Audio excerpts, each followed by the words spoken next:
그래서 오늘은 5주차고 우리 1, 2, 3, 4주차 해가지고 이런저런 내용들을 확인한 다음에 이제 중간고사 전 8주 완성인데 그중에 이제 뒷 4주차에 접어드는 단계입니다. 그래서 이번 주부터는 이제 매주 조금씩 어려운 내용들이 이전 내용들의 위에다가 하나둘씩 더딥혀가지고 올라가게 될 것 같아요. 그래서 오늘은 일단은 이번 주는 일단 요 인덱스라는 친구, 그 다음에 다음 우리 목요일 수업에 11시에 와가지고 이 친구를 여러분이 본격적으로 사용하기 위한 파이썬 동네에 마련되어 있는 형식과 관련한 얘기를 살짝 진행을 해보도록 하겠습니다. 자, 그럼 스타트 해봅시다. 자, 우리 지난 시간에 이제 4-1에서는 순차 분기 반복 해가지고 코드 실행 흐름을 구성하기 위한 세 가지 개념을 소개를 했어요. 그래서 가장 중요한 건 이제 순차라고 얘기를 했었고, 기본적으로 프로그래머가 정해놓은 순서대로, 프로그래머가 적어놓은 순서대로 각각의 문장을 파이썬 인터프리터가 한 번씩 실행해 주는 거를 순차라고 부른다고 했습니다. 요게 깨지면 안 돼. 이게 가장 기본적인 전제입니다. 그러면 이제 분기랑 반복은 그런 천편일률적인 순차 흐름의 일종의 베리에이션을 부여하기 위한 개념이라고 말할 수 있다 그랬어요. 그래서 분기 같은 경우는 어떤 문장들을 0번 또는 1번 실행할 수도 있게 해주는 게 분기의 개념이고, 반복은 어떤 문장들을 0번 또는 1번 또는 여러 번 실행할 수도 있게 해주는 게 반복의 개념이라 그랬습니다. 그래서 일단 파이썬 동네에는 요 분기 개념을 여러분의 코드 실행 흐름, 여러분 프로그램의 코드 실행 흐름에 적용하기 위해 if문이라는 친구를 적을 수 있다 그랬고, 반복 같은 경우는 while문이라는 친구를 적을 수 있다 얘기를 했어요. while문 자체는 분기 용도로도 적을 수는 있긴 하지만 아마도 보통은 그렇게는 하지 않을 것 같아 보이긴 합니다. 그렇게 해서 요 얘기하고 잠깐 지나가는 얘기로 이제 원하는 횟수만큼, 예를 들어 사용자가 5하고 엔터 쳤다면 정확히 5번 반복할 수 있게 해주는 그런 느낌의 while문 등등을 구성하기 위한 일종의 3단 콤보가 통용되고 있다라고 말씀을 드렸었어요. 그래서 일단 예를 들어 첫 번째 줄은 1번째 줄이다, 내지는 life를 일단 3으로 놔두고 스타트를 한다와 같이 첫 번째 반복을 준비하기 위한 코드가 보통은 while문 같은 거 위에 적히게 될 거고, 그 친구는 아마도 여러분은 할당문으로 구성을 하시게 될 겁니다. 데이터 흐름이죠. 일단 처음에 무슨 데이터를 세팅해놓고 스타트할 거냐를 정하는 거예요. 그 다음에 보통은 이제 while문의 조건식 자리에 적절한 수식을 적음으로써 이 반복을 언제까지 할 거냐. 예를 들어 5하고 엔터 치면 5번 할 거다라면 우리 그 삼각형 출력할 때 봤던 것처럼 그런 느낌의 부등식을 세우는 게 가능할 겁니다.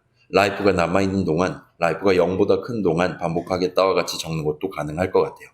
그렇게 while문 첫 줄 적고 콜론 찍고 엔터 쳐서 들여쓰기 한 내용물이 이제 기본적으로 이번 반복에서 정확히 뭘 해야 되는 거냐, 서비스를 한번 해준다, 이번 번째 줄을 출력한다 와 같은 목표를 수행하게 될 겁니다. 그 다음에 마지막 세 번째 콤보로 그 이번 반복을 진행한 다음 시점에 다음 반복을 준비하기 위한, 예를 들어서 방금 전에 한번 서비스를 했으니까 라이프를 1 뺀다, 빼서 다시 담아둔다, 또는 이제 이번에 3번째 줄을 출력했다면 다음번에 4번째 줄을 출력할 수 있도록 등등등과 같이 보통은 이제 어떤 데이터를 1을 빼서 다시 담거나 1을 더해서 다시 담거나 와 같이 진행을 하시게 될 것 같습니다. 그래서 요거 같은 경우는 지금 약간 어차피 나중에는 그냥 특별히 생각 안 하고 자동으로 적게 되는 내용이니까 지금 시점에는 조금 더 생각해 보면서 나 지금 몇 번 반복해야 돼. 우리 과제 넘버1 목표 2번도 비슷한 느낌이죠.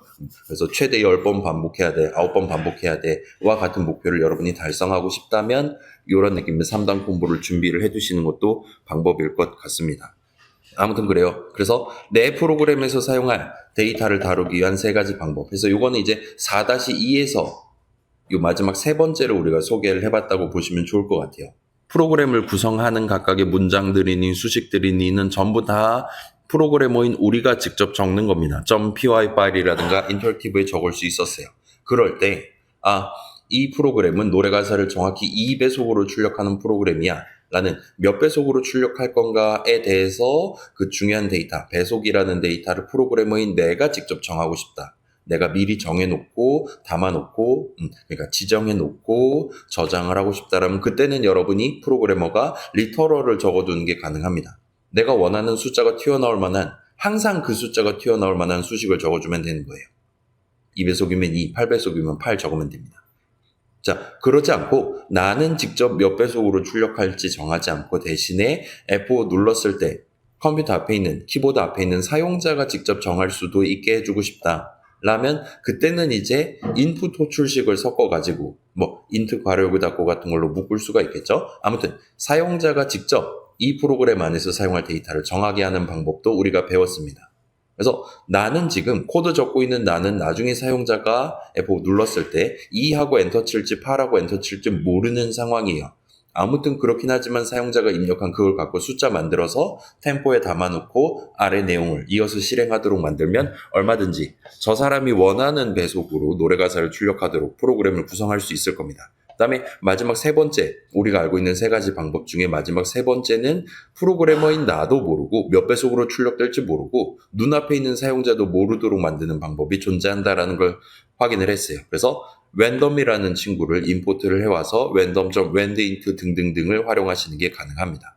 이렇게 해둔다면 F5를 누를 때마다 앞에 지금 누가 앉아있는지 이 코드를 누가 짰는지 전혀 상관없이 매번 다른 배속으로 노래 가사를 출력하도록 만들어 버리는 것도 일단은 가능은 할 것 같아요.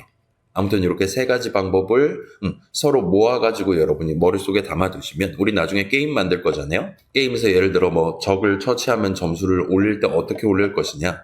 아마 사용자한테 그걸 입력받진 않겠죠. 항상 고정된 숫자로 올리거나 아니면 약간 가변성, 랜덤성을 부여하고 싶다.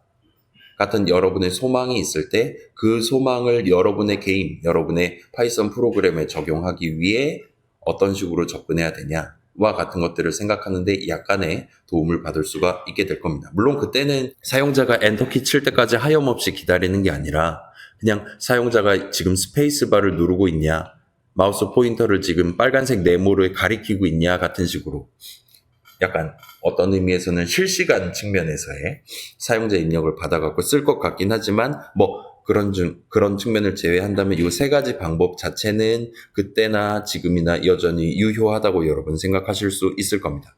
결국은 두 사람이 프로그래머인 나와 나중에 이 프로그램을 실행할 사용자 사이에 요 .py 파일을 가지고 일종의 커뮤니케이션을 한다라고 생각한다면 뭐 자연스럽게 요 세 가지 방법밖에 없겠구나라고 여러분 느낄 수 있을 거예요. 아무튼 그렇습니다.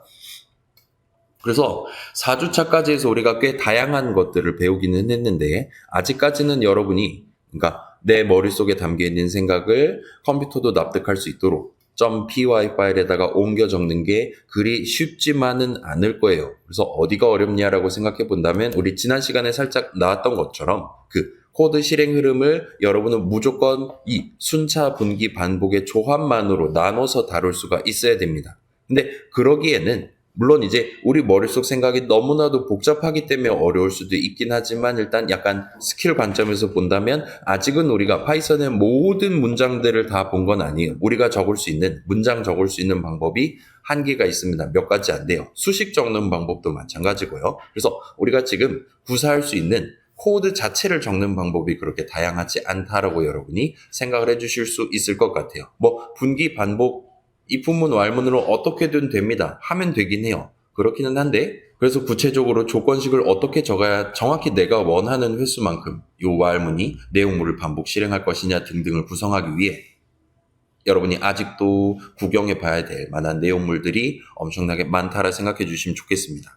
여러분은 감기 걸리지 마십시오. 제가 지금 아무튼 코드 측면에서도 그렇고 자 우리 지금 형식 얘기를 했었는데 뭐 int, float, str, bool 이런 거 구경해 본 적 있잖아요. 자 우리 게임에서 우리 GUI 프로그램에서 내가 만드는 파이썬 프로그램 안에서 중간중간 목표를 달성하기에 반드시 필요한 데이터들이 있을 거란 말이에요. 그런 데이터들을 적절한 형식 값으로서 어딘가에 담았다가 나중에 꺼내가면서 다뤄야 되는데 그러기에는 우리가 아직은 알고 있는 형식이 그리 몇 종류 없는 상태예요. 뭐 타입은 타입이다 뭐 그런 거 배우긴 했는데 그런 건 지금은 그렇게 도움이 되진 않을 것 같습니다. 그래서 아무튼 이번 시간에는 이 데이터 측면에서 지금보다 더 유연하게 값들을 다루기 위한 개념 하나를 소개를 하려고 하고 있습니다. 그래서 5-1에서 그 개념, 지금 인덱스라고 적혀있는 친구 구경할 거고 그걸 파이썬 동네에서 어떻게 쓰냐를 다음 목요일 수업 시간에 구경해 본다 보시면 좋을 것 같아요. 그래서 5-1입니다. 자, 데이터 관점에서 한 단계 더 나아가기 위한 이미 알고 있는 새로운 관점 하나를 도입을 해보려고 하고 있어요. 그래서 인덱스입니다. 굵은 글씨 영어 단어예요. 그래서 인덱스, 순서, 몇 번째 같은 의미로 쓰는 단어라고 봐주시면 좋겠습니다.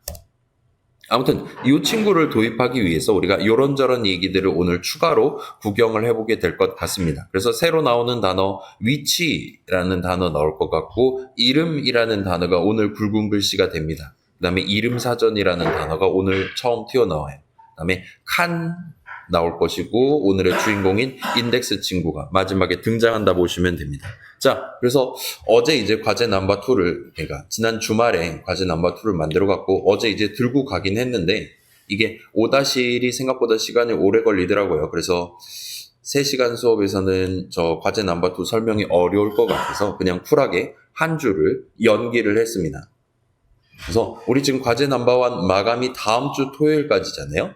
4월 13일 토요일 밤까지로 해놨는데 모든 수업 공통으로 다음 주 우리 같은 경우는 다음 주 목요일에 과제 넘버 2가 출제될 거고 그거를 다다음 주 수요일까지 마감이 되도록 그런 느낌으로 이제 마감을 가져가려고 하고 있어요. 아무튼 다음 주에 출제를 하도록 하겠습니다. 자, 그래서 시작을 해봅시다. 조금 먼 길이 될 수도 있을 것 같은데 한번 살짝 잘 구경을 해보시면 좋을 것 같아요. 자, 그래서 시작부터 사용 구경이라고 슬라이드를 준비를 해왔고 지금 보시면 그래요. 요것도 제가 신기술을 배웠어요. 제가 막 돌아다니면서 막 손으로 휘적거리면서 하는 것보다 요 레이저 포인터 기능을 써서 이런 식으로 빨간색 점을 움직여가면서 수업을 하는 게 차라리 보기가 더 편한 것 같더라고요. 그래서 이걸 써보도록 하겠습니다. 아무튼 오른쪽 위에 별이 있는 걸 보실 수 있는데 이 별표를 찍어둔 건 여기가 지금 중요하다라는 의미로 찍어둔 건 아니기는 해요. 사실은 우리 수업 자료에서 요 .pdf 파일이라든가 예시 코드라든가 등등에서 이렇게 중간에 별표가 찍혀 있는 부분이 있을 수 있습니다.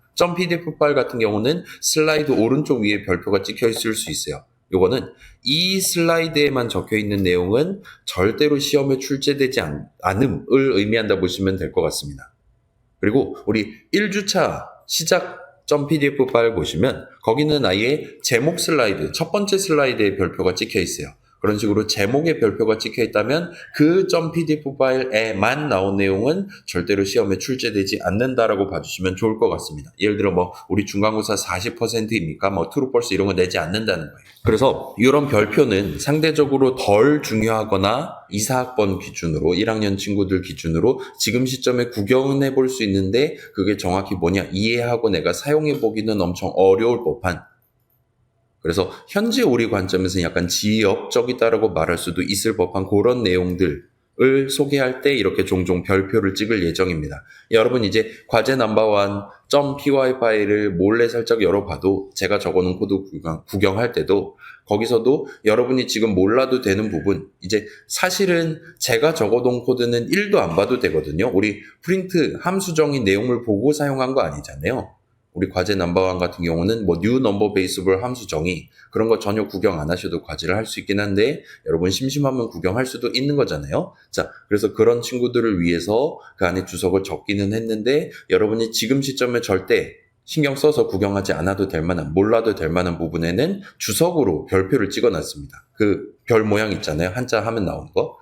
그걸 써서 구분을 해뒀으니까 그거를 토대로 얘는 지금 우리 파이썬 프로그래밍 및 실습 수업 범위를 지금 초과한 친구구나 정도로 납득하고 잘 모르겠다라면 그냥 넘어가는 식으로 해주시면 좋을 것 같습니다. 아무튼 그래요. 그래서 나중에 이제 시험 기간에 이 영상을 보거나 할 때는 별표가 찍혀 있는 거는 쿨하게 스킵을 하셔도 무방할 것 같아요. 아무튼 지금 나오는 내용은 상당히 어려운 이라기보다는 나중에야 그 진위를 알 수 있게 될 만한 내용입니다. 그래서 가볍게만 보고 넘어가 주시면 좋겠어요. 우리가 작성한 파이썬 프로그램을 우리 대신 다뤄주는 일단 우리가 직접 실행하는 건 아니죠. 파이썬 인터프리터가 해준다 그랬잖아요. 그리고 그 파이썬 인터프리터는 우리 운영체제 윈도우스 저 같은 경우는 윈도우스 11이 지금 파이썬 인터프리터를 실행해주고 있습니다. 그 다음에 그런 윈도우스도 역시나 저 같은 경우는 지금 이 노트북 위에서 지금 돌아가고 있는 프로그램이에요. 아무튼 우리가 작성한 파이썬 프로그램을 우리 대신 다뤄주는 뭔가들은 전부 다 지난 시간에 나왔던 그 가장 중요한 대전제인 순차 개념을 지켜가면서 내가 적은 각각의 문장들을 실행해 준다고 말할 수가 있어요. 자, 인간인 우리랑은 다릅니다. 우리는 유기체잖아요. 그죠? 우리는 예를 들어 오늘 할 일 해가지고 A4 용지에 10줄을 적어놨다 칩시다. 그리고 딱 구경했을 때, 지금 요 세 번째 할 일은, 지금 가장 위에 적혀 있는 일은 지금 줄이 엄청 길게 서 있으니까 요거 말고 그 아래 거를 먼저 하고 돌아와서 첫 번째 걸 해도 상관없겠구나와 같이 항상 적어둔 순서대로 뭔가 작업을 하는 게 아니라 경우에 따라서 유연하게 순서를 바꿔가면서 아무튼 최종적으로 더 이득이 될 수 있도록 선택을 할 수도 있는 존재입니다. 근데 컴퓨터는 그러지 않는다는 거예요. 컴퓨터는 무조건 우리가 적어놓은 순서대로 동작하는 친구라는 겁니다. 그러면 컴퓨터는 왜 항상 순차 개념을 지켜가면서 코드들을 실행해 주냐라고 물어본다면 아마도 지금 딱 봤을 때 이렇게 짜면 느릴 텐데 이거 승률 100% 절대 안 나올 건데 라고 생각을 할 수 있다 손 쳐도 프로그래머가 굳이 문장들을 이렇게 적어놓은 이유가 있겠거니 하면서 프로그래머인 우리가 의도해둔 그대로 작업을 수행하기 위해 프로그래머가 자신의 목표를 가지고 그 목표에 정확히 부합하는 문장들을 순서대로 작성해 놨을 것이다라고 믿으면서 우리가 적어놓은 코드를 순서대로 순차적으로 실행하도록 구성해 놨다고 보시면 될 것 같습니다. 대충 이 정도로 답할 수 있을 것 같아요. 자, 그래서 순차 개념뿐만 아니라 우리의 컴퓨터는 프로그래머인 우리가 의도한 거를 항상 있는 그대로 수행하기 위해서 언제나 변하지 않는 개념을 사용해서 작업을 진행하도록 설계되어 있어요. 자, 언제나 변하지 않는 개념. 우리 세상엔 수많은 개념들, 수많은 뭐라 그래야 될까요? 이론들, 수많은 사실들 등등이 존재하는 거잖아요. 그것들 중에 언제나 변하지 않는 개념. 예를 들어 변하는 개념이 뭐가 있을까요? 누구나 언제나 동등한 결과가 나올 법한 그런 언제나 변하지 않는 개념을 써서 작업을 진행하도록 설계되어 있습니다. 그래서 그게 뭐냐면 여러분 익히 알고 있는 수학이에요. 숫자들을 사용해서 모든 것들을 다루도록 설계되어 있다는 겁니다. 그래서 컴퓨터는 언제나 변함없는 개념인 숫자를 사용해서 모든 것을 다뤄요. 여러분이 컴퓨터를 가지고 할 수 있는 모든 것들은 사실은 그 컴퓨터 입장에서는 전부 다 숫자였다는 얘기가 되는 겁니다. 그럼 이제 데이터 측면에서 한번 생각을 해봅시다. 자, 나이, my age, your age, 나이 자체는 숫자니까 그냥 숫자로 다루면 되는 거였죠. 그러면 우리 지금 눈으로 보고 있는 요 글자들도 숫자로 다루는 거냐? 라는 질문을 해볼 수 있을 거예요. 소리, 제가 지금 이렇게 노트북이랑 오늘 핸드폰으로 녹음을 할 건데 이렇게 녹음하는 소리도 컴퓨터는 이거를 숫자로 다루는 것이냐? 그 다음에 그림, 동영상 등등도.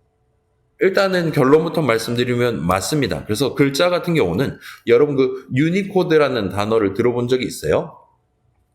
그래서 유니코드라든가 아니면 뭐 인코딩이라든가 막 외국말로 누가 적어놓은 거 한국말로 이렇게 여러분 막 글자 깨지는 것도 구경해 본 적 있을 수 있어요. 아무튼 요 유니코드 같은 거에서 코드가 숫자를 의미한다 보시면 될 것 같습니다. 요거는 한번 보여드릴게요. 우리 문자표라는 프로그램이 있잖아요. 그래서 여기 보면 유니코드 분류 방법 모두 말고 하위 범위 순으로 분류를 해볼게요. 그래서 보면 우리 알파벳 대문자 A 같은 경우는 유니코드로 16진수로 41이라는 숫자로 지금 매핑이 되어 있는 거예요. 어딘가에 숫자 41이 적혀 있고 여기 지금 유니코드 글자들이 적혀 있다라는 걸 알고 있다면 그 41이라는 숫자를 토대로 화면에 A를 출력한다거나 하는 게 가능하다는 겁니다. 반대로 여러분이 뭐 대문자 2를 지금 저장하고 싶다. 근데 유니코드로 저장하고 싶다라면 컴퓨터한테 지금 내가 원하는 자리에 이 숫자 16진수로 4, 5를 담아줘와 같이 요청하는 셈이 되는 겁니다. 그래서 영어뿐만 아니라 우리 어딨냐? 한글 하면 한글도 비슷해요. 가가 이제 AC00으로 숫자가 지금 잡혀 있습니다. 그래서 가 바로 옆에 AC01은 각이고 02는 각이고 그래서 이런 식으로 가각각간 가각각각 간갈각 갓갈각 감갑 갓갓갑 감갑갑 갓강각 갓갓갓갓갓갓 한 다음에 이제 모음이 바뀌어서 개개개개개개 가다가 이제 갸기에 하다가 이제 나 갈 것이고 다 갈 것이고 해서 가부터 hit까지 히읗의 이의 히읗 받침까지가 전부 다 일렬로 지금 늘어서 있다 보시면 좋을 것 같아요. 동등한 순서로. 받침 다르게 하고 모음 다르게 하고 자음 다르게 하고 해서요. 이런 식으로 유니코드 같은 경우는 엔간한 동네에서 사용하는 거의 모든 문자들에 대해서 전부 다 코드를 매겨둔 거예요. 그래서 이게 유니코드다 라면 한국말은 AC00 근처에 다 있을 것이고 등등등이 되는 겁니다. 아무튼 그런 느낌으로 저런 숫자들을 컴퓨터가 다룸으로써 그 다음에 이게 유니코드다라는 사실을 다룸으로써 언제든지 우리가 키보드로 적은 글자들을 유니코드로 저장할 수 있고 그걸 그대로 꺼내와서 다시 여러분들한테 화면에 보여주거나 할 수 있는 겁니다. 글자는 그렇고 소리 같은 경우는 여러분 그 물리 시간에라든가 구경해 본 적 있을 것 같은데 이런 식으로 이제 가로축이 시간축이고 그 다음에 이런 느낌으로 일종의 웨이브폼이라 부르죠. 파형을 그리는 이런 느낌의 그래프를 구경해 본 적이 있을 거예요. 그래서 이런 느낌으로 소리는 파동으로 전달이 될 건데 그래서 지금 시간축으로 위아래로 흔들리는 것 같지만 사실은 이제 우리 실제 소리는 여러분 앞뒤로 흔들리는 거죠. 그렇기는 한데 아무튼 간에 이렇게 시간축을 기준으로 일정 시간 간격마다 지금 소리의 세기가 얼마냐를 재는 거예요. 그 다음에 그 숫자들을 차곡차곡 순서대로 기록을 해둡니다.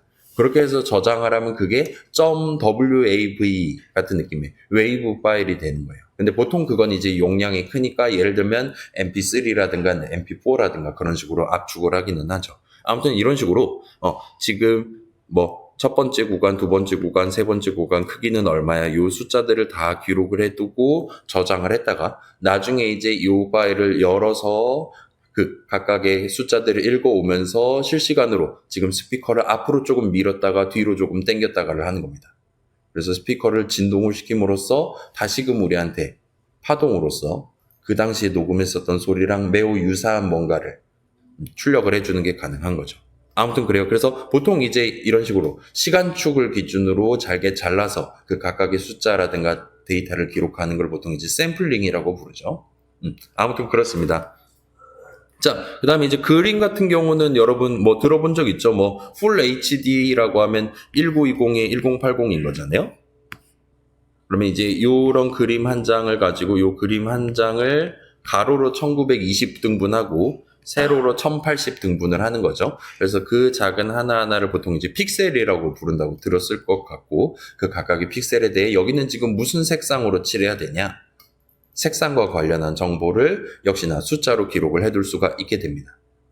이렇게 해서 기록을 해두면 그게 뭐 윈도우 기준으로는 .bmp 파일, 비트맵이라고 부르는 파일이 되는 거고 역시나 걔는 용량이 크니까 jpg라든가 png라든가 등등 압축을 해서 저장을 할 수도 있죠. 그래서 동영상은 이제 기본적으로는 그림들의 나열 플러스 소리인 거잖아요. 따라서 그림에서의 방식 그리고 그림들이 시간축을 기준으로 계속 바뀌는 거니까 역시나 이 소리에서 썼었던 이런 샘플링 비슷한 느낌의 방식을 써서 매 시간마다 어떤 그림을 보여줘야 되냐를 차곡차곡 담아뒀다가 나중에 꺼내서 보여줄 수 있다 보시면 될 것 같습니다. 아무튼 이거 지금 별표 쳐져 있어서 시험에 안 나오기는 하는데 일종의 우리 전공자잖아요. 누가 물어보면 이렇게 답하면 될 것 같으니까 상식이니까 대충만 알아두고 넘어가면 좋을 것 같습니다. 아무튼 간에 우리가 컴퓨터를 사용해서 써본 적 있는 컴퓨터를 사용해서 다뤄본 적 있는 그런 모든 데이터들, 모든 서비스들, 뭐 청각, 시각 포함해서 전부 다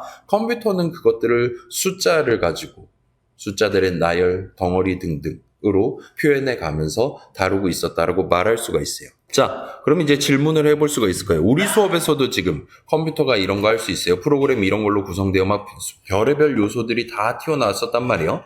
뭐 문장이니 수식이니 뭐 인트 형식 값이니 등등등. 자, 컴퓨터가 숫자만 사용한다라면 우리가 이전에 살펴봤었던 모든 내용들이 전부 다 숫자로 되어 있냐라는 질문을 해볼 수가 있을 거예요. 데이터 측면에서 그렇고 코드 측면에서도 마찬가지입니다. 아무튼 파이썬 인터프리터는 우리가 적은 파이썬 문장을 들고 가서 실행해 주는 게 맞으니까요. 그래서 이게 전부 다 숫자냐? 아니면 네가 지금 거짓말하고 있는 거냐? 라고 질문을 한다면 일단 이거는 사실입니다. 그래서 컴퓨터 프로그램은 엄청나게 많은 숫자들의 나열로 구성되어 있어요. 우리가 지금 예상하는 것보다 훨씬 더 많은 숫자들을 가지고 그런 것들을 다뤄가면서 우리의 파이썬 프로그램이 형성되게 되는 겁니다.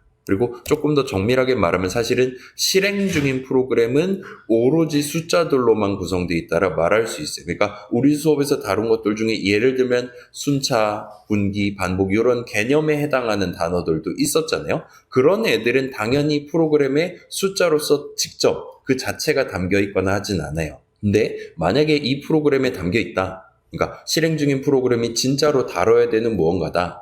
문장이라든가 그런 것들은 전부 다 숫자로만 구성되어 있다 보시면 될 것 같습니다. 괜찮습니까? 이건 아마 안 괜찮을 수도 있을 것 같아요. 여러분 지금 C 배웠다 그랬잖아요. C에서는 그러니까 옛날 C 기준으로 갑시다. 20세기 C. 20세기 C 기준으로는 예를 들어 우리 int 넘버 세미콜론 같은 거 하잖아요. 넘버의 형식이 int다라는 사실 자체는 그 어디에도 담겨 있지 않아요. 파이썬이랑 다릅니다. 파이썬 동네랑 다르게 넘버라는 이름, int 변수 이름이다 했을 때 걔가 메모리 위에 어디에 4바이트만큼 할당돼 있다라든가 그래서 그 4바이트 자리에 숫자 3이 있다라든가 그런 것들은 프로그램 실행하는 동안 실제로 쓰입니다. 그렇긴 한데 걔의 형식이 int다라는 것 자체는 별도로 따로 메모리 위에 별도의 공간에 남아있거나 하지 않아요. 대신에 물론 넘버 더하기 1 같은 덧셈식을 컴파일할 때 그 덧셈을 어떤 예를 들면 인텔 명령어를 사용해서 컴파일을 할 거냐 add를 쓸 것이냐 아니면 예를 들면은 add sd 같은 이제 더블 형식용 인스트럭션을 써서 컴파일 할 거냐 거기서 이제 차이가 발생하지 아무튼 넘버라는 그 6글자가 int 형식이랑 지금 연결돼 있는 이름이다와 같은 그런 사실들은 절대로 남아있지 않습니다. 파이썬이랑 다르게 아무튼 그래요. 실행 중인 프로그램은 전부 다 숫자들로만 구성되어 있다 볼 수 있어요. 달리 말하면 그래요. 우리가 구경해 봤었던 우리가 실제로 파이썬 문장들, 수식들 적어가면서 사용해 봤었던 각종 개념들 역시나 하얀 창 뒤에서 만약에 그걸 실제로 다룬다면 나름의 숫자들로 바꿔갖고 환산해가지고 사용하고 있을 거라는 겁니다. 그래서 이런 사실을 들여다보기 위한 제 짧은 시연을 잠시 감상을 해보고 넘어가도록 할게요. 자, 여기는 지금 별표는 안 쳐져 있는데 나중에 여러분 다음 주라든가 이후 수업에서 여러분이 직접 이 코드를 쳐볼 일이 생길 거니까 실습에서 다뤄볼 예정이니까 지금은 일단 구경만 하고 넘어가도록 합시다. 자, 아무튼 인터랙티브로 돌아와 봤어요. 그래서 자 봅시다. 우리 인터랙티브 돌아왔으니까 늘 적어왔던 그런 3하고 엔터 쳐보면 항상 3이 나오고 그 다음에 덧셈식 같은 거 적고 엔터 치면 3 더하기 5하고 엔터 치면 실제로 덧셈을 여기서 수행을 하고 따라서 계산 결과가 8입니다 라고 우리한테 반응까지 해주는 걸 볼 수 있습니다. 그 다음에 이런 것도 적어본 적 있죠. 우리 넘버 한 다음에 3 할 수가 있었고 나중에 넘버 한 다음에 엔터 치면 이건 지금 변수 넘버에 담겨있는 값이면서 또한 수식 넘버를 계산한 결과값으로서 우리한테 지금 보여주고 있는 거죠. 자, 요걸 토대로 우리는 이 나중에 할당문이라고 배운 요 문장을 실행하는 동안 비록 이때는 반응을 안 하기는 했지만 실제로 이 넘버라는 뭔가에 대한 자리에 이 숫자 3을 담아놨었다라고 그렇기 때문에 지금 방금 전 담아둔 3을 우리한테 반응으로 보여줄 수 있었다라고 이 얘기를 한 걸 여러분 기억하고 있을 겁니다. 그죠? 우리 2주차 때 등장했었던 거죠. 현장 학습 때. 문제는 지금 제가 한 말은 새빨간 거짓말이라는 거예요. 절대로 이 넘버 자리에는 int 값 3 그 자체가 담기지 않습니다. 자, 우리 지금 질문을 해보고 싶은 거예요. 자, 지금 3이라는 숫자를 썼고 5라는 숫자를 썼어요. 그 다음에 넘버라는 이름을 쓴 겁니다. 자, 넘버라는 이름 그래 그렇다 칩시다. 그러면은 3이라는 거, 요 3이라는 숫자는 지금 어디에 있냐라는 질문을 해볼 수가 있어요. 자, 요 3이라는 숫자 우리 프로그램 안에서 쓰고 있잖아요. 지금 실제로 여기저기에서 지금 써왔었죠. 그리고 그걸 쓰는 게 가능하다라는 건 파이썬 인터프리터가 요 3이라는 인트 값을 숫자로서 실제로 다루고 있다는 얘기가 됩니다. 파이썬 인터프리터가. 그리고 따라서 우리 여러분 메모리 들어본 적 있잖아요. CPU, 메모리, 그 다음에 보통 뭐 SSD 용량이 얼마냐 이런 거 보면서 노트북 구매하잖아요. 거기서 말하는 메모리 위에 아마도 지금 요 int 값 3이라든가 그런 애들이 지금 올라가 있을 건데 그러면 메모리 위에 지금 어디에 요 친구 3이 들어가 있는 것이고 어딘가에는 지금 int 값 5가 들어가 있다라고 우리가 생각을 할 수도 있는 겁니다. 물론 어딘가에는 지금 넘버에는 3이 담겨 있다라는 명백한 사실 또한 숫자로서 담겨 있다라고 말할 수가 있을 거예요. 그 다음에 여러분이 이게 만약에 궁금하다면 그때 파이썬 동네에서는 id라는 이름의 함수가 존재합니다. 일단 얘는 함수 이름이 맞아요. 여러분이 id 괄호열고 해서 예를 들어 수식 3을 계산한 결과값에 대한 id를 얻을 수가 있어요. 엔터를 치면 뭔가 엄청나게 커다란 숫자가 튀어나옵니다. 자, 지금 여러분이 이걸 해보신다면 저랑은 숫자가 다를 수도 있어요. 여러분이랑 저랑은 메모리가 다르니까요, 지금. 그렇긴 한데, 아무튼, 이런 엄청나게 커다란, 지금 얼마입니까? 천, 만, 세기도 어려워요. 아무튼 엄청나게 큰 숫자가 지금 튀어나온 걸 볼 수 있습니다. 그 다음에 지금 id하고 넘버하고 엔터 치면 수식 넘버를 계산한 결과값에 대한 id를 우리가 보는 셈이고, 여기서 이제 아까랑 동등한, 위에 거랑 동등한 숫자가 튀어나오는 걸 볼 수 있어요. 그래서 사실은 요 이름 넘버에 실제로 담기는 값은 이 엄청나게 길다란 숫자가 담기게 됩니다. 그리고 요 길다란 숫자를 가지고 메모리 위에 어딘가를 방문을 해서 거기에 있는 인트값 3을 꺼내 쓰는 게 가능하다라고 여러분이 생각을 해주시면 좋을 것 같아요.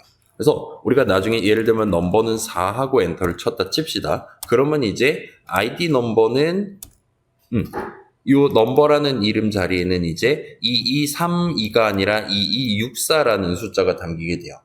그리고 얘는 정확히 메모리 위에 4가 어딨냐에 해당하는 요 숫자랑 동등한 게 담긴다 보시면 좋을 것 같습니다. 지금 넘버라는 이름은 우리가 쓸 수 있는데 예를 들어서 우리 인사라는 이름은 이 친구가 아직 모르고 있잖아요. 이런 데서 구경했던 것처럼 자 지금 넘버라는 이름에 대해서는 나중에 4라는 인트 값을 쓸 수 있을 법한 적절한 id가 담겨 있는 거예요.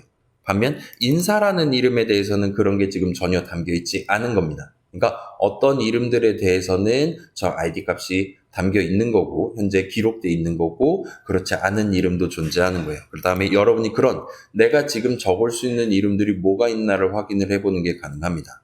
그러고 싶을 때는 이제 dir이라는 이름의 함수를 써볼 수가 있어요. 그래서 dir 어디서 들어봤을 수도 있습니다. 엔터 치면 이런 식으로 내가 지금 당장 유효하게 적을 수 있는 이름들의 목록을 ABC 순으로 해서 보여줘요. 근데 지금 보면 우리가 직접 정한 게 아닌 이상한 이름들이 먼저 들어가 있는 것 같기는 합니다. 얘는 그냥 그러려니 해두고 그 뒤에 이제 소문자 N으로 시작하는 넘버가 실제로 박혀 있는 걸 보실 수가 있어요.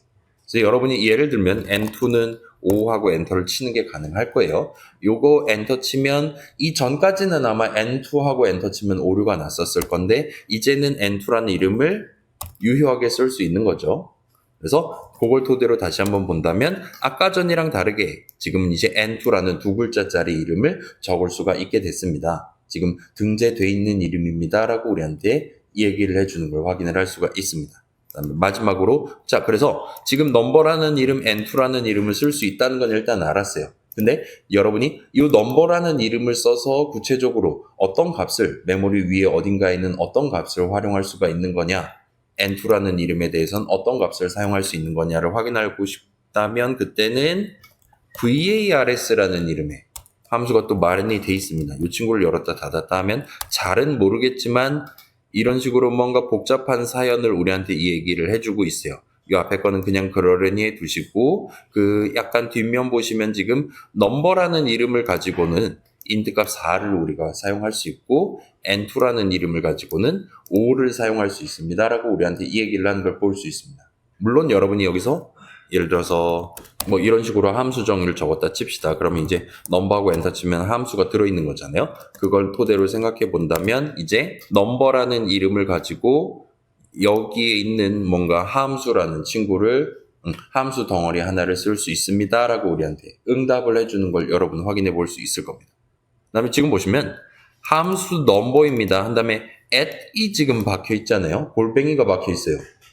그 다음에 뭔가 요상한 길다란 숫자가 여기 불길한 숫자가 항상 튀어나왔던 걸로 기억이 납니다. 그래서 자 봐봐요. 넘버에는 지금 함수 덩어리가 어디 있는지가 적혀 있는 거예요. 따라서 우리가 지금 id 넘버 하면 당연히 id 3이라든가 id 4랑은 다른 숫자가 튀어나오는 게 정상입니다. 메모리 위엔 3도 있고 인트값 3도 있고 인트값 4도 있고 그 다음에 함수 넘버라는 이름의 함수 덩어리도 다 있는 거예요. 걔네들이 각각 메모리 위 다른 위치에 존재하고 있는 겁니다. 그리고 여러분이 원한다면 자, 우리 헥스라는 함수가 있어요. 헥스가 보통 헥사디시멀의 줄임말이잖아요.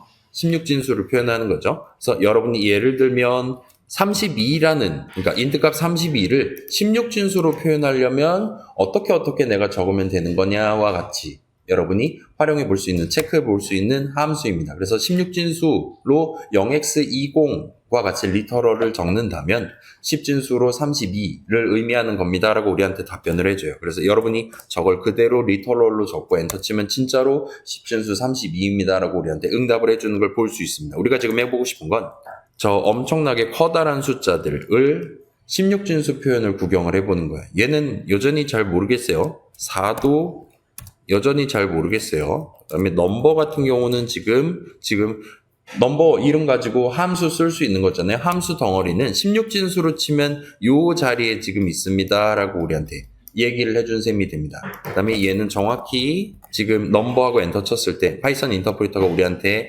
반응해 줄 때 나오는 지금 넘버는 함수 넘버가 거기 있고요. 그건 설치 메모리 위에 요 자리에 있어요 할 때 요 숫자랑 우리가 지금 ID 어쩌고 했을 때 나오는 숫자의 16진수 표현이랑 완전 동등한 걸 보실 수가 있습니다.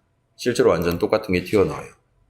따라서 우리가 ID 괄호 열고 닫고 해가지고 얻을 수 있는 뭔가 커다란 숫자는 그래서 그 수식을 계산한 결과값이 지금 메모리 위에 어디에 있냐를 정확히 나타내고 있다고 봐주시면 돼요.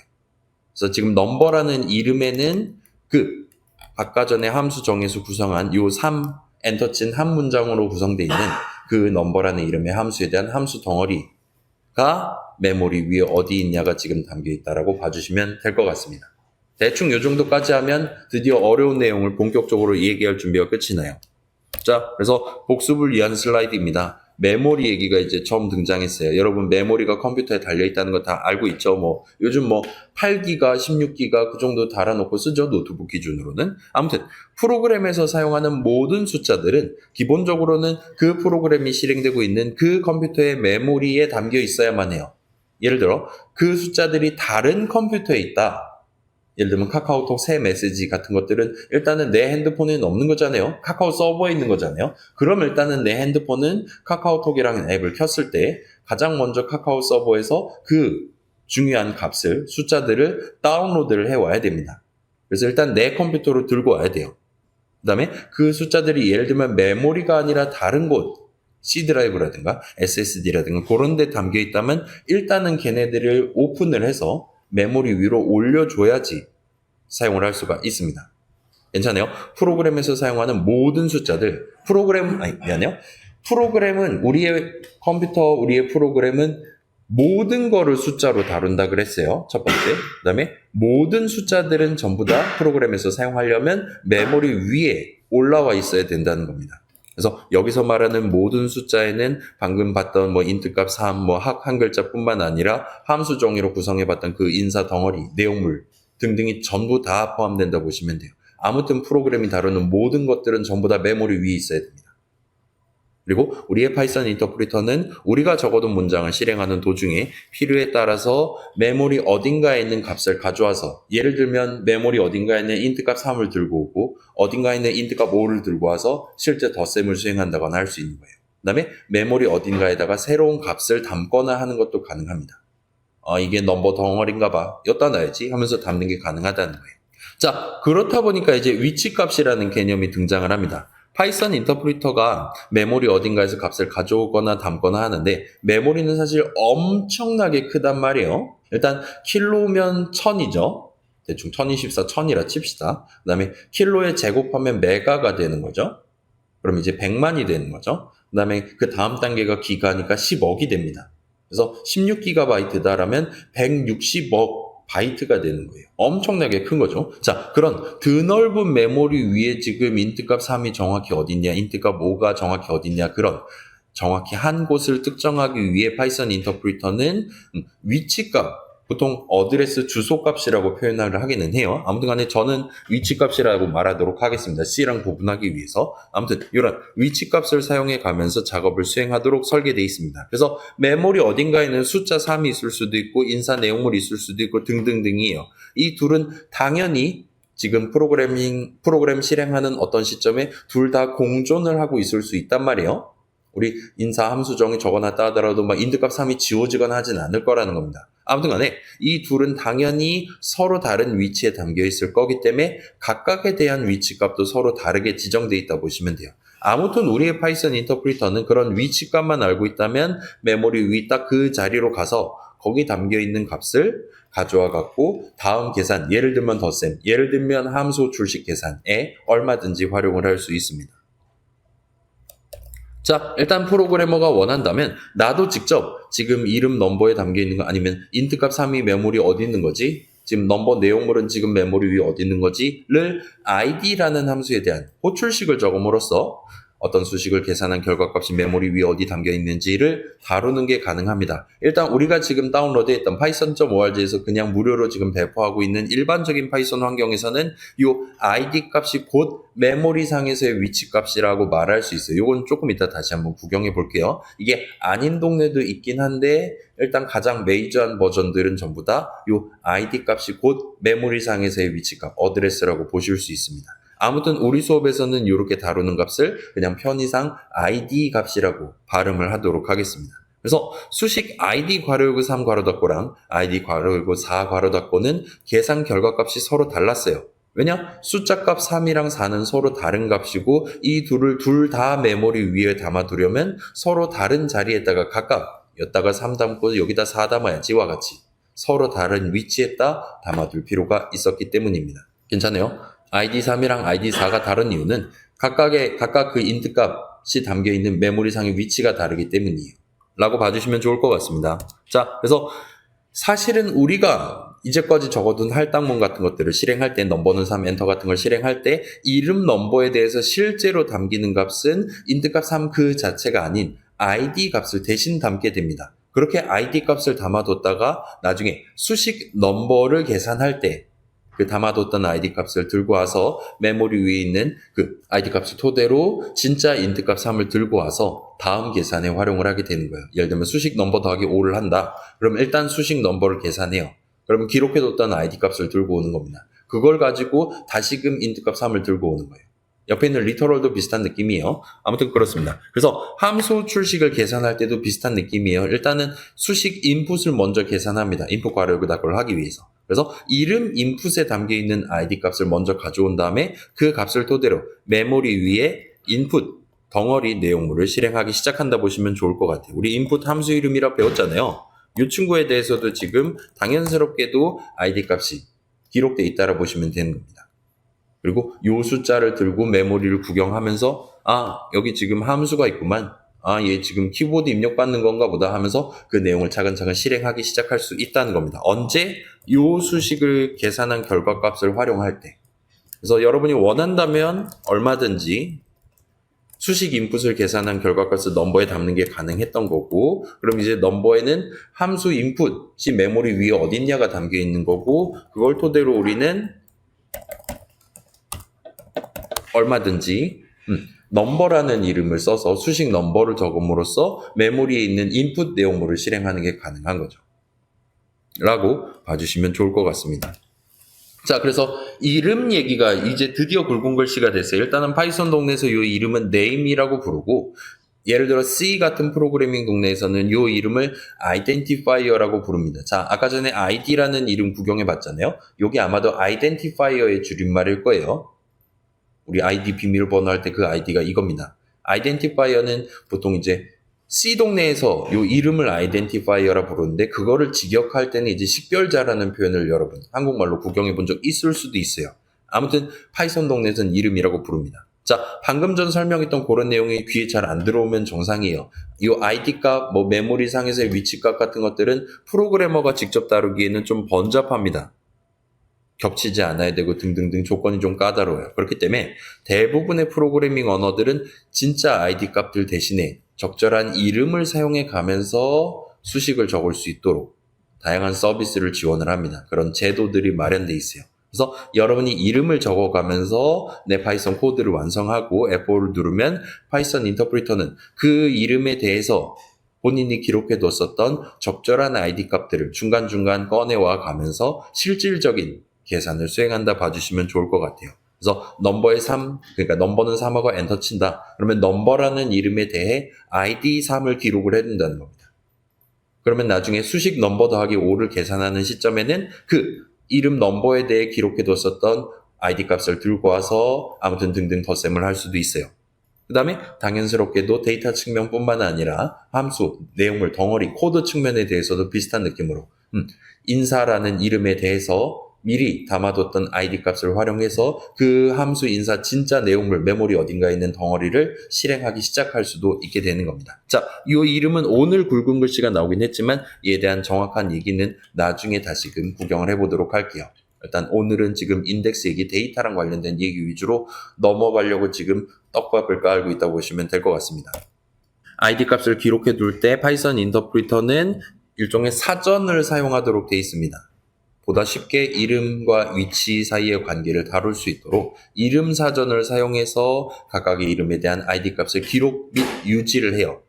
원래 의도는 좀 더 복잡한 게 사연이 들어있긴 하지만 아무튼 그렇다 봐주시면 좋을 것 같아요. 그래서 여러분이 직접 사전의 내용으로 확인하는 게 가능합니다. dir 괄호열고 닫고를 하면 지금 사전에 적혀있는 이름이 뭐가 있나 가나다 순으로 보여줘요. 그 다음에 vars 괄호열고 닫고를 하면 그 이름들 및 그 이름을 갖고 내가 무슨 형식, 무슨 값을 사용할 수 있는 거냐를 한꺼번에 조회를 해보는 게 가능합니다. 요건 조금 이따 다시 한번 확인을 해볼게요.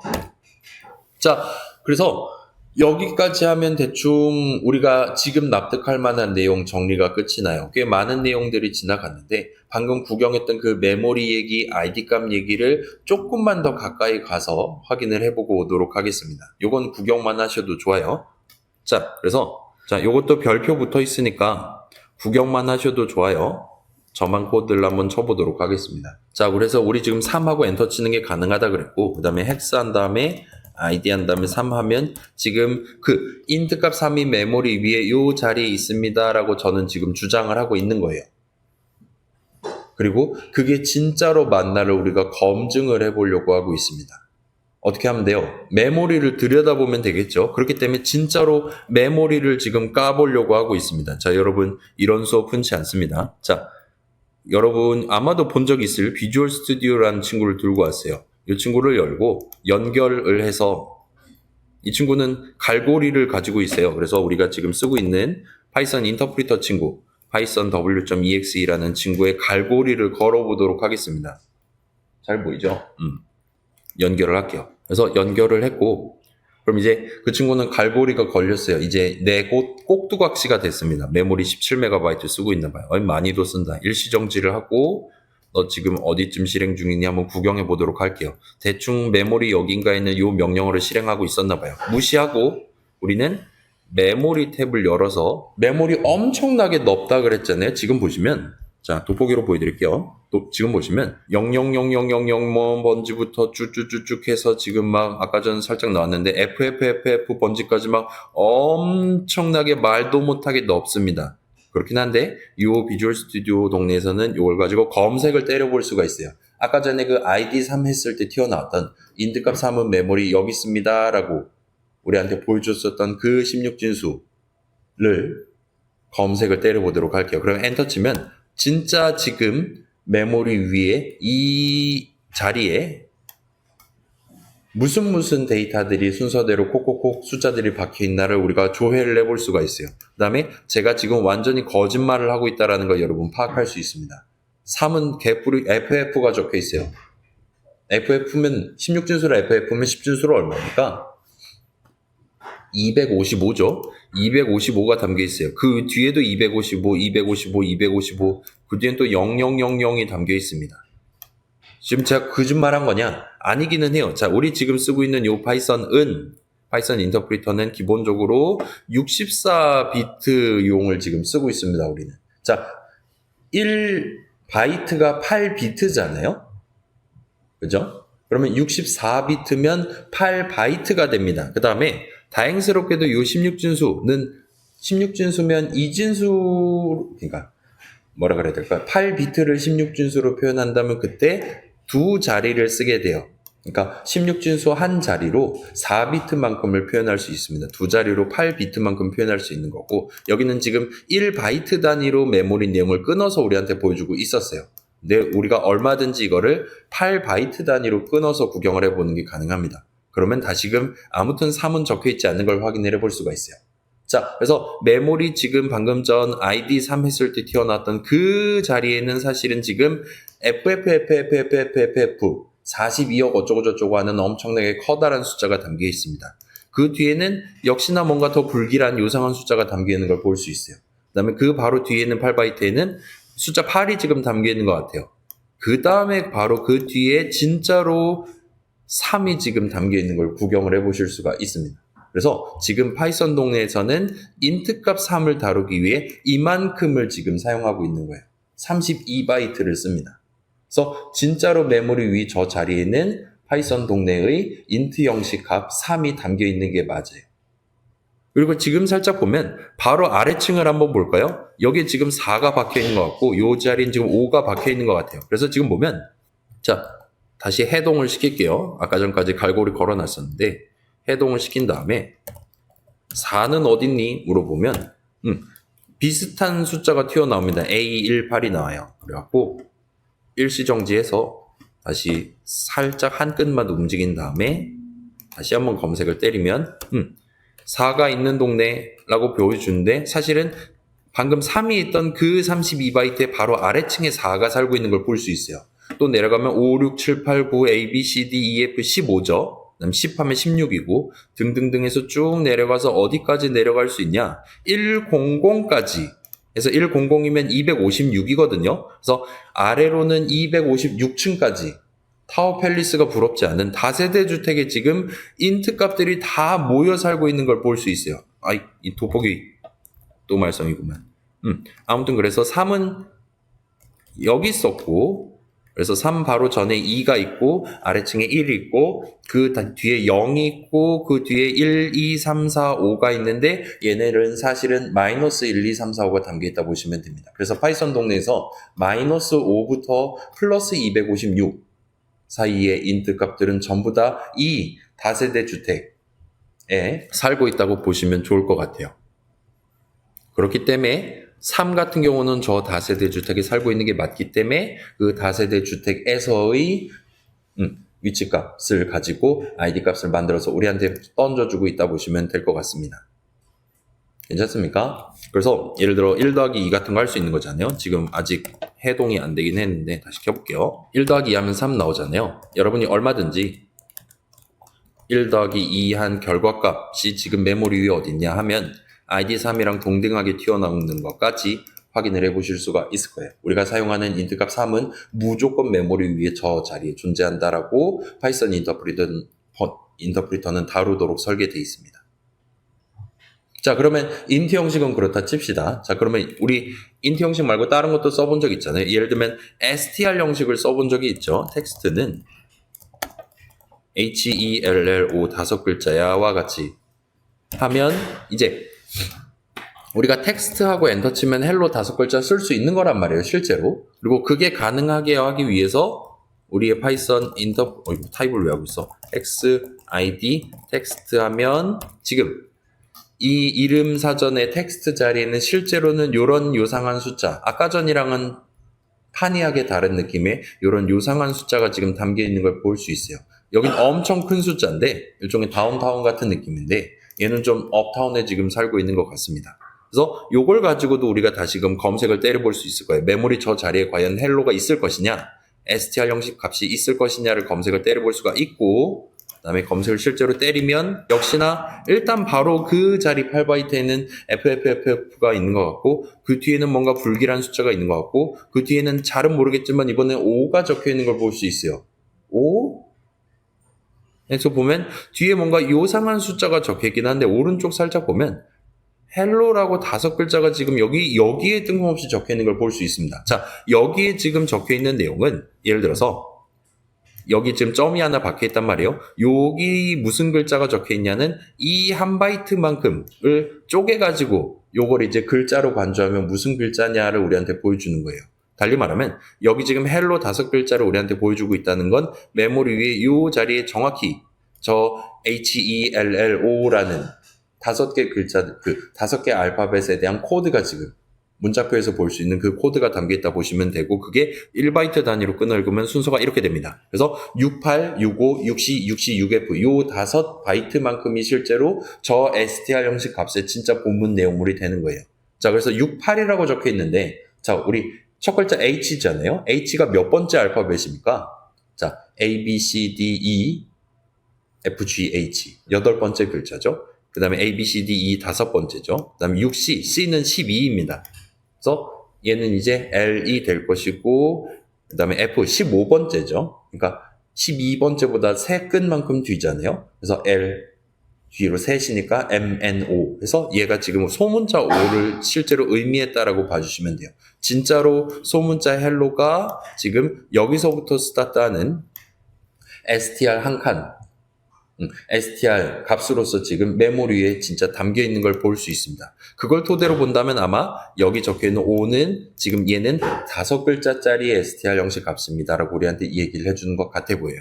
좀 거짓말 같을 수 있으니까 조금만 더 해볼게요. 자, 우리가 만약에 텍스트는 hello 곱하기 5를 한다 칩시다. 엔터 치면 그럼 이제 텍스트 하면 hello가 나오는 거잖아요. 25글자짜리. 그래서 이제는 id 텍스트 하면 아까랑은 다른 숫자가 튀어나올 겁니다. 그리고 이 친구를 다시 한번 확인해 보면 검색해 볼게요. 그러면 이제 FFFF입니다. 그 다음에 요상한 숫자 튀어나오고, 그 다음에 19입니다. 길이가 19래요. 16진수로 19니까 16 더하기 9를 한 거예요. 그러면 25, 10진수로 25가 됐고, 지금 1바이트 단위로 보면 어디부터냐? 여기부터죠. 6865, 66, 6F가 총 5번에 걸쳐서 반복되는 걸 볼 수 있습니다. 실제로도 헬로가 예쁘게 메모리 위에 완전 다른 위치에 담겨 있는 걸 볼 수 있어요. 라고 봐주시면 좋을 것 같습니다. 그럼 이제 마지막으로, 자, 지금 요거는 헬로 검색한 거고, 딴 걸 한번 들고 와 볼게요. 아까 3 검색한 걸 들고 와 볼게요. 3 검색한 거는 이런 느낌이었어요. 그래서 지금 보면 양쪽 다 딱 그 ID 값 번째를 가면 FF 어쩌고가 담겨 있는 것 같아요. 그 다음에 그 뒤에 요상한 숫자가 적혀 있었어요. 지금 보면 이 요상한 숫자는 이 다세대 주택에 사는 모든 세대원들이 전부 다 이 동일한 요상한 숫자를 지금 달고 있는 것 같습니다. 자, 다시 보여드릴게요. 힌트를. 자, 요 다세대 주택에 살고 있는 모든 애들은 전부 다 동일한 저 요상한 숫자를 달고 있어요. 여긴 지금 인트 값 -5부터 256 사이가 사는 집입니다. 층층이 살고 있어요. 그리고 여기는 지금 우리가 여기 지금 25글자짜리 str 형식 값이 담겨 있어요 라고 확인을 했습니다. 그 다음에 여기 적혀 있는 숫자는 아까랑은 달라요. 그러면 저 숫자는 뭐를 의미하는 거냐라는 질문을 해볼 수가 있고, 여러분 대충 아마 예상이 될 거예요. 자, 해동을 한 다음 다시 보여드릴게요. 이거를 복사를 일단 해둘게요. 이거입니다. 이 상태에서 해동을 했어요. 해동을 해갖고 다시 보여드릴게요. 해동을 해서, 자, 우리 민증을 까는 게 가능하다 그랬잖아요. 어떤 값의 형식, 어떤 수식을 계산한 결과값의 형식을 아는 게 가능하다 그랬잖아요. 타입하면 되는 거였죠. 그래서 타입 3 하면 int 형식입니다 라고 튀어나오잖아요. 그 다음에 int야말로 그거잖아요.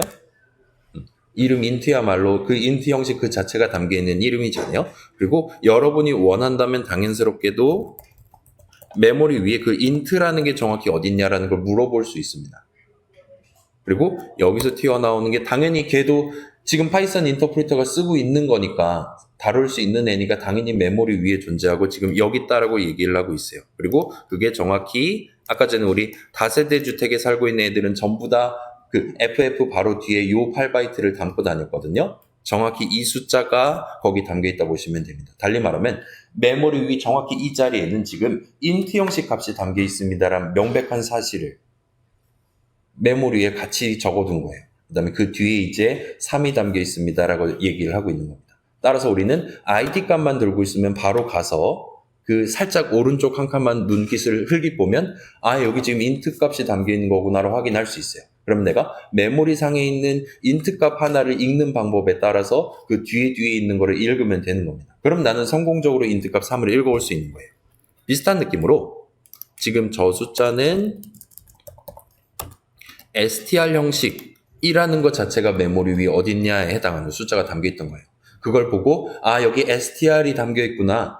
그 뒤에 있는 숫자 보고 아 여기 지금 5글자 25글자가 있구나. 그 다음에 모종의 방법을 써서 뒤에 있는 헬로라든가 헬로 5번 연거푸 적은 글자들을 얼마든지 가져올 수 있게 되는 겁니다. 그렇기 때문에 파이썬 동네에서는 메모리 위에 그러니까 넘버는 3 한다 그래서 절대로 인트값 3을 넘버에 담지 않아요. C랑은 완전 다른 얘기입니다. 인트값 3은 걔들만의 전용 다세대 주택에 살고 있어요.